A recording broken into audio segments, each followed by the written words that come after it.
Seharusnya kalau menjadi aparatur desa adalah melayani masyarakat, bukan arogan terhadap masyarakat. Ini yang ada apa menurut keberadaan desa? Itu kan sungai saya punya, bukan. Video guru yang viral belakangan diketahui bernama Eko Cahyanto. Nah, ini jalan Eko yang berprofesi sudah sebagai seorang ditanami guru. pisang oleh warga. Setelah kedatangan aparat desa di tempat Karena ia bekerja, akhirnya masalah itu diselesaikan secara damai dan kekeluargaan. Guru bernama Eko tersebut menyampaikan video klarifikasi dan permohonan maafnya. Ia mengakui salah dan khilaf. Mengklarifikasi perihal postingan saya di media sosial Facebook ini mengenai foto jalan yang rusak. Saya menyatakan tidak ada maksud apapun dan menjelekkan pihak manapun. Maka dari itu, dengan hati yang paling dalam, saya ingin meminta maaf yang sebesar-besarnya kepada masyarakat desa Cijalingan beserta perangkat pemerintah. Dukungan masyarakat Indonesia yang menyaksikan video itu berdatangan lewat medsos maupun secara langsung. dirasa tidak baik. Pak Eko terancam. Pak Eko ketakutan. Istrinya sangat ketakutan. Hari ini beliau mendatangi saya di dalam rangka memohon perlindungan. Karena kami ini adalah wakil-wakilnya Pak Eko yang ada di DPRD Kabupaten Sukabumi. Sudah menjadi tugas kami menerima aspirasi, melindungi, mengayomi daripada masyarakat Kabupaten Sukabumi. Tadi sudah disampaikan bahwa hal itu kami beserta Pak Andri dan seluruh anggota DPRD saya rasa pastinya akan bersama-sama dengan Pak Eko.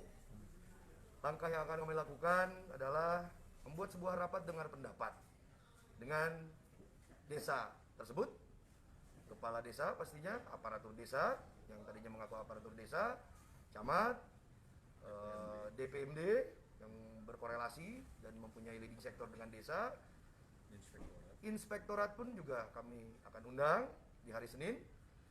Kami ingin tahu apa sebetulnya, karena di sini menjadikan sebuah pemikiran-pemikiran yang perlu diluruskan.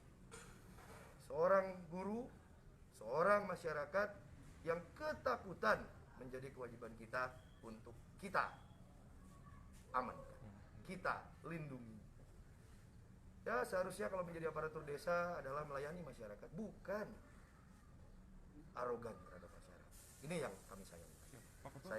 Saya selaku ketua DPRD menyayangkan hal ini dan ini sudah sangat viral. Kami khawatir takutnya ada masyarakat yang tidak terima dengan apa perlakuan tadi, meskipun belum tahu pangkal permasalahannya apa. Jadi kami segera mengambil sebuah langkah supaya bisa clear dan nanti bisa tersampaikan ke publik, karena ini tidak bisa hanya diselesaikan sedemikian mudah, tetapi harus disampaikan ke publik supaya tidak ada hal-hal ini merembet ke hal-hal yang lain. Pak Ketua, kalau dari apa yang dituturkan oleh Pak Eko sendiri, Pak Ketua, ancaman yang didapat itu berupa ancaman verbal atau seperti apa? Sebetulnya bukan ancaman, tadi Pak Eko cerita ke saya bukan ancaman, tapi secara psikologisnya Pak Eko ini sudah merasa terkena dari sisi psikologis. Karena kalau kita lihat, mungkin Bapak yang sudah lihat videonya memang cukup keras, ada bahasa apakah menantang pemerintahan. Nah ini memang ketakutan. Nah, Pak Eko tadi ke saya bicara bahwa Pak, saya ini seorang buruh, saya ini seorang rakyat, saya disangkanya dibilang saya tantang pemerintahan dan pemerintahan sedemikian besar. Kita berbicara tidak hanya pemerintahan desa lah pasti. Ini ketakutan. Istrinya sampai hari ini pun juga tadi pertelepon juga bicara ketakutan, nangis dan lain-lain. Jadi kita harus menciptakan situasi kondusif di Sukabumi. Salah satunya adalah langkah tadi adalah rapat dengar pendapat. Ya moga-moga ini bisa terselesaikan dan ini harus disampaikan kepada publik. Izin secara umum kan kebebasan berpendapat di Kabupaten Sukabumi sekarang tercoreng. Ya. Nanti langkah ke depan dari DPRD untuk memulihkan kembali kebebasan berpendapat di Kabupaten Sukabumi sehingga jangan sampai masyarakat merasa khawatir atau mungkin ke depan ada pihak yang meniru tindakan-tindakan arogansi serupa. Ya, langkah kami sebetulnya salah satu poinnya adalah tadi. Ini harus menjadi sebuah efek pembelajaran agar tidak ada eko-eko yang kedua, ketiga, keempat, dan kelima, dan ke-1000 sekian lainnya. Kita mempunyai hak. Negara ini adalah negara demokrasi. Kita mempunyai hak mengkritik selagi kritik itu membangun. Tapi kalau kritik itu mendiskreditkan, menjatuhkan, malah penghinaan, saya rasa sudah jelas ada undang-undang ITE di situ. Tetapi bagi kami saya pun juga sebagai anggota dewan pun juga harus siap menerima kritik. Selagi itu kritik yang membangun. Saya rasa aparatur desa, aparatur kecamatan, aparatur pemerintahan daerah harus siap menerima kritik itu. Jadi jangan sampai nanti ada kritik, di feedbacknya adalah intimidasi. Semoga ini tidak terjadi di Kabupaten Sukabumi. Kabupaten Sukabumi adalah kabupaten yang sangat indah, sangat kondusif. Kita sangat tidak ingin adanya premanisme-premanismean, tidak ingin adanya arogansi-arogansian. Maka dengan itu kami DPRD sepakat untuk bisa mengambil sebuah langkah, bisa mengklirkan tentang perihal ini. Siap Pak Ketua, ada kemungkinan akan mengambil langkah hukum Pak terhadap apa yang dialami oleh Saya rasa kalau berbicara perihal hukum pastinya yang bersangkutan, semua warga negara Indonesia mempunyai hak atas itu dan juga harus tunduk dan taat terhadap hukum. Jadi saya rasa yang bersangkutan, tapi tadi yang bersangkutan sudah menyampaikan ke saya bahwa tidak mau mengambil sebuah langkah-langkah tersebut. Jadi saya rasa ini adalah daripada kekhawatiran beliau saja, kecemasan beliau bahwa kehidupannya ini takutnya tidak seperti dulu, ada rasa paranoid, ada rasa ketakutan keluar rumah, apalagi beliau harus melakukan kerjanya sebagai guru, istrinya yang harus berangkat ke pasar jadi ketakutan. Nah ini yang harus kita bela. Ini mungkin itu ya. Ya. Pak Eko. Pak Ekonya nih. Sehat Pak Eko, saya tanya dikit Pak Eko. Pak Eko, apa yang Pak Eko rasakan saat ini Pak setelah terjadi hal seperti itu Pak? Sebetulnya sih kalau saya, tapi kan sudah islah ya, sudah islah antara pihak sekolah SMP Negeri 1 Catayan dengan pihak desa, dan sudah beres islahnya. Dan untuk pribadi saya sendiri udah merasa beres karena tadi udah minta maaf-maafan dan ditandatangani di atas materai. Lalu Pak, apa yang dirasakan oleh keluarga Bapak seperti apa sih Pak pasca kejadian itu? Ya sebetulnya sih nggak apa-apa ya, cuma kan yang namanya istri cuma khawatir, takut ada apa-apa gitu aja. Sebetulnya nggak ada masalah apa-apa, cuma takut aja gitu. Pak, kalau kritik yang dilontarkan Bapak lewat media sosial ini, apakah itu memang berhubungan dengan kondisi desa atau seperti apa sih Pak sebenarnya? Kalau kritik saya, ini bukan kritik sebetulnya ya, ini ya, saya punya rekam punya salinannya ya. Sebetulnya cuma ini aja bunyinya. Salah satu penampakan sungai di daerah Cijalingan, Kabupaten Sukabumi, yang dulu air dan ikannya berlimpah akibat gagalnya proyek pengerukan sungai, ini ikan menghilang, air pun semakin surut. Semoga pihak-pihak terkait ada usaha untuk memperbaiki jalan tersebut. Sudah jalannya sempit, nanjak, belok-belok, nah sekarang rusak karena mungkin hujan oleh air. Dan ada foto jalan rusak. Cuma itu aja. Cuman itu aja Pak ya? Iya, jadi ini sebetulnya Facebook main-mainan, bukan untuk mengkritik secara dalam, bukan. Karena saya kan udah biasa, kalau di Facebook nggak pernah yang serius-serius, jadi kayak guyonan gitu. Cuma mungkin ada pihak yang merasa dirugikan atau gimana, sehingga tidak terima dengan Facebook yang saya upload. Berarti dengan kata lain Pak Eko menerima ya Pak dengan kondisi islah yang sudah dilakukan tadi Pak? Kalau saya sudah menerima ya. Karena setelah saya upload semalam, besoknya sudah ada istilah clear sebetulnya.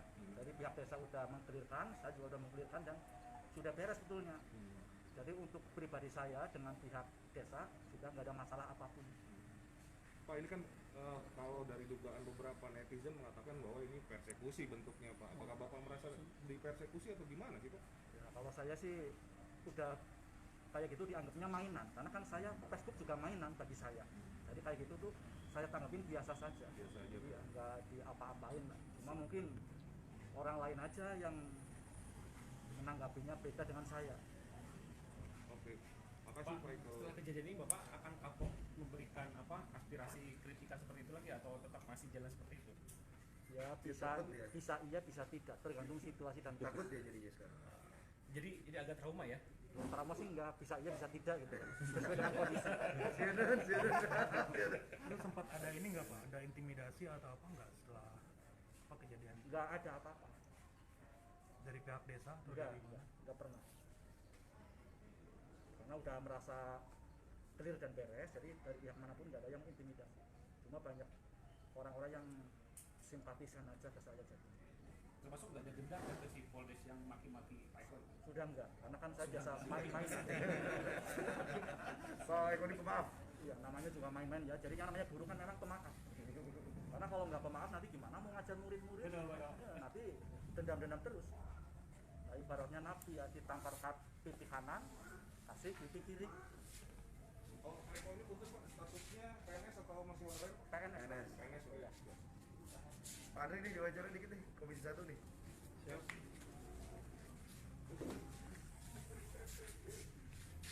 Pak Komisi 1 Pak, tanggapannya Pak mengenai hal yang terjadi dengan Pak Eko Pak, seperti apa Pak? Ya, pasca terjadinya viral video tersebut, kebetulan hari tadi saya bersama Ketua Komisi 4 menyambangi daripada sekolah tersebut di mana Pak Eko mengajar di sana. Dan fakta yang sebenarnya di sana ternyata kalau diberuntut secara panjang, sebetulnya udah masuk ke ranah persekusi, di mana segerombolan orang-orang itu datang yang mengaku perangkat atau oknum perangkat desa datang ke sekolah. Itu sebetulnya yang sangat disayangkan. Sekolah itu kan bukan tempat untuk hal-hal seperti itu. Kami dari DPRD, utamanya dari Komisi 1, sangat menyayangkan kejadian ini, dan tentu pasca kita berkomunikasi dan koordinasi dengan pimpinan, dengan Ketua DPRD, dipandang perlu untuk diadakannya rapat dengan dengar pendapat. Walaupun secara teknis tadi yang sampaikan Pak Eko udah ada islah, tapi ini udah masuk ke menjadi pembelajaran bersama agar kejadian ini tidak terulang lagi, terutama Pak Eko selanjutnya tidak ada rasa ketakutan untuk menyuarakan aspirasi dan lain-lain, sehingga dipandang perlu kami dari DPRD beserta pimpinan dan atas izin pimpinan hari ini melayangkan surat untuk mengundang beberapa instansi dari mulai desa, kecamatan dan lain-lain untuk rapat dengan pendapat agar titik temunya jelas, dan ini juga harus disampaikan ke publik. Betul. Jadi permasalahan ini sudah dikonsumsi publik, tidak bisa penyelesaian itu hanya sepihak. Publik juga harus tahu secara keseluruhan. Itu Pak. Siap. Siap. Oke.